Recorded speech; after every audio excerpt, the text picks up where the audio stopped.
Est-ce que tu as vraiment un high player dans ta boîte? Oui ou non? Tout le monde dit en avoir un. Est-ce que c'est le cas? C'est ce qu'on va vérifier dans cette vidéo en 5-10 minutes max, avec le premier point du coup.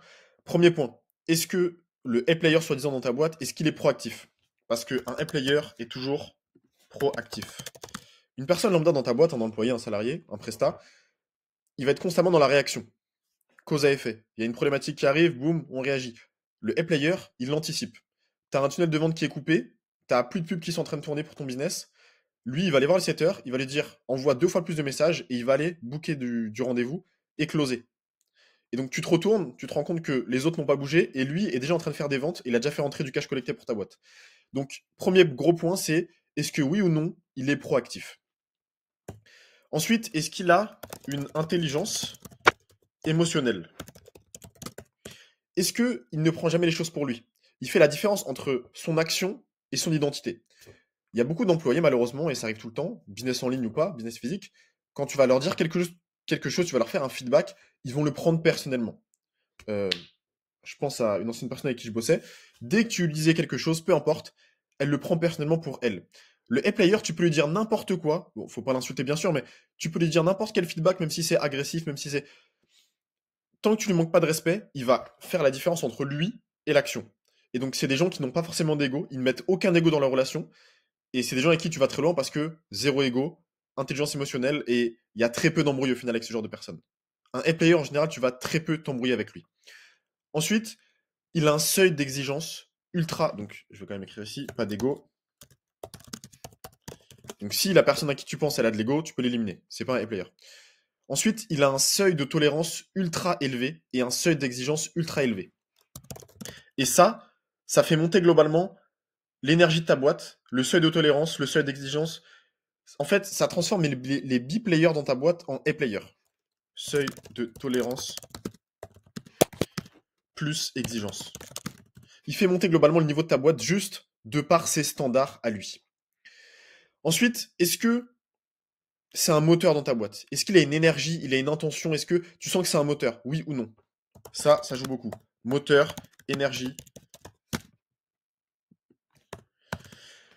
C'est aussi quelqu'un qui va avoir un impact exponentiel sur ton business. C'est-à-dire que, déjà, d'une part, quand tu mets un A-player avec un autre A-player, ça fait pas 1 plus 1 égale 2. Ça fait même pas 1 plus 1 égale 11, comme dirait Jean-Claude Van Damme. Ça fait plus 1 plus 1 égale 100. Tu mets deux A-players ensemble, c'est une multiplication entre les deux et c'est un truc de ouf. Mais bon, il faut déjà voir si t'en as un déjà, ça serait déjà bien. Mais donc ouais, il a vraiment un impact exponentiel sur ton business. Moi, j'ai déjà été le A-player dans certains business en France, chez certains infopreneurs. Moi, c'était plus au niveau du copywriting de la publicité. Quand la personne me payait, par exemple, 2000, 3000 euros par mois, il avait un fois 30, un fois 50.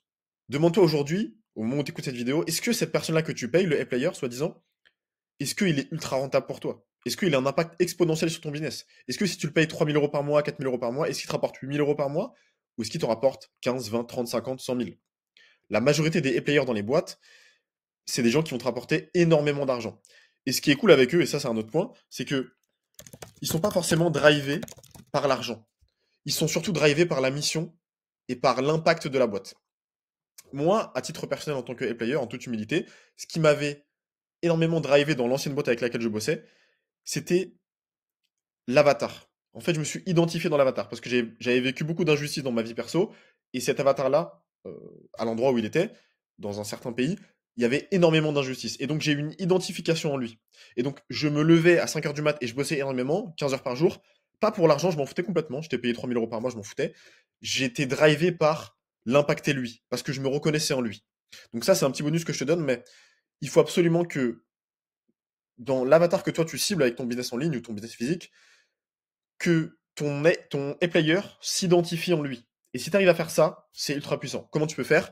Bah, analyse un peu ton A-player, enfin, analyse un peu ton avatar, qu'est-ce qu'il vit dans sa vie, etc. Et quelles sont les problématiques qu'il vit vraiment, quelles sont les valeurs qu'il a. Et quand tu fais tes campagnes de VSL, pour hiring VSL, on en reparlera dans une autre vidéo, quand tu fais tes campagnes pour aller recruter des gens, fais pas des posts génériques où tu dis nos valeurs, c'est ci, no. Non. Va cibler les valeurs précises de ton avatar et tu les fais transpirer dans le post pour que le A-player qui voit ça, tout de suite, ça le différencie de tous les autres posts qu'il y a à longueur de journée. Ça, c'est une petite aparté.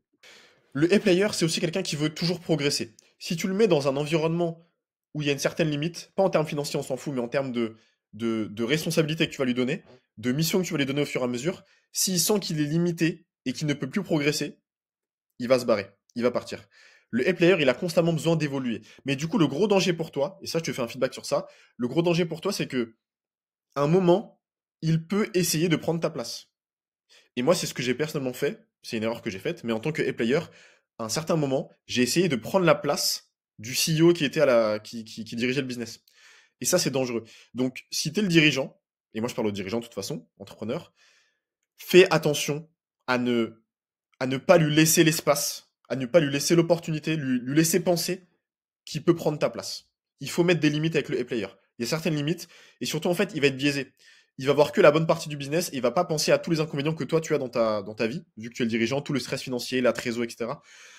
Et donc, mais fais très attention, surveille-le beaucoup, mais si tu as un player, surveille bien qu'il n'essaye pas de prendre ta place. Donc ça, je vais l'écrire.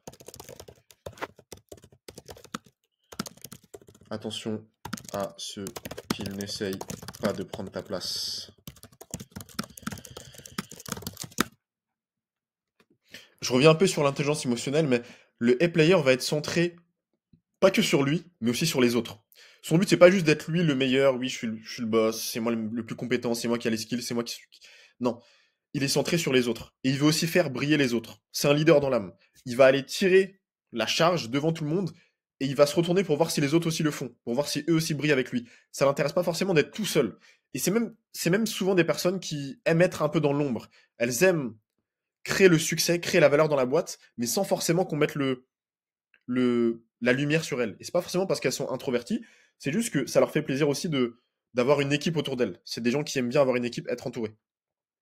Il y a une phrase que j'avais entendue, je sais plus de qui, mais elle disait que tu peux pas comprendre ce que ça fait d'avoir un A-player tant que tu l'as pas expérimenté, tant que tu l'as pas vraiment eu dans ta boîte. Et pour avoir vu beaucoup de A-players dans certaines boîtes, sur des business en ligne en France et en Amérique, comme j'ai dit, c'est en termes financiers, en termes d'impact, en termes de création de valeur, on est sur du x10, x20, x30. En termes d'équipe, de motivation, d'énergie, de montée en compétence de toutes les autres personnes qui sont derrière lui, on est sur une personne qui est vraiment motrice, qui est... Enfin bref, je vais pas me répéter, j'ai déjà dit tout ça. Mais voilà, si tu as tout ça dans ton... Si la personne soi-disant A-player, tu la reconnais dans tout ce que je viens de dire, c'est une A-player. S'il y a un, deux, trois points sur lesquels tu ne reconnais pas du tout cette personne-là, c'est que ça n'est pas forcément une. C'est peut-être une B ou C player. Après, tu peux la faire monter en compétence. Mais le truc, c'est que il faut de base qu'elle ait cette énergie, cette grinta, ce feu intérieur en elle. Parce que les compétences, ça s'apprend. Les skills, ça s'apprend, ça se transmet. Tu peux aller payer des équipes, enfin, tu peux aller payer des formations, des masterminds pour tes équipes. Par contre, l'énergie, ça se transmet pas. Donc, quand tu recrutes cette personne-là, ce soi-disant A-player ou à en devenir, il faut absolument qu'il ait cette grinta, cette énergie, cette passion dans sa voix, cette certitude. Sinon, c'est pas forcément quelqu'un qui le deviendra. Donc, des B-players peuvent devenir pardon, des A-players. Et petit point, ça c'est Mathis Clouet qui me l'avait donné à son mastermind à Marseille pour clôturer la vidéo. Faut que tu fasses attention parce que un A-player peut transformer des C-players en B-players. Donc, il peut transformer une personne moyenne en personne excellente. Par contre, si tu as trop de C-players et de B-players dans ta boîte, tes C-players peuvent transformer ton A-player en B-player.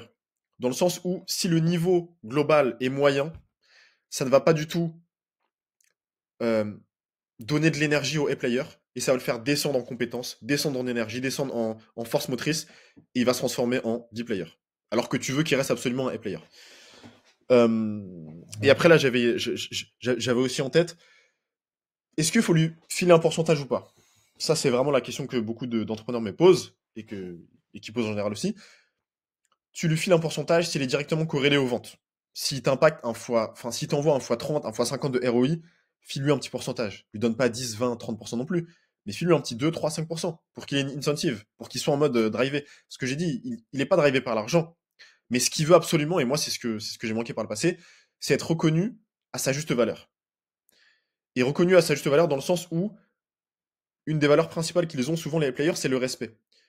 Et s'il apporte beaucoup, il veut être rémunéré un fait pourcentage, pas pour l'argent, pour le côté financier, il s'en fout complètement, il bosse 15 heures par jour, il a pas besoin d'oseille, mais surtout pour le respect.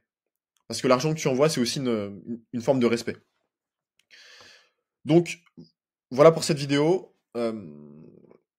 Si tu as un business en ligne et que tu veux scaler, je te mets dans la description ou en commentaire épinglé, je verrai comment je le fais. Je te mets mon WhatsApp. C'est pas moi qui réponds directement en général, c'est mon assistante. Mais si le message est sérieux, ton profil est qualifié, on pourra se faire un appel au pire. Et mon assistante filtrera. Donc envoie un message si t'es intéressé. Et sinon, je te mets une vidéo tout de suite en chaîne. T'as une deuxième vidéo qui va apparaître à la fin de cette vidéo. Clique, elle va être aussi intéressante que celle-là. Et on se dit à la vidéo d'après.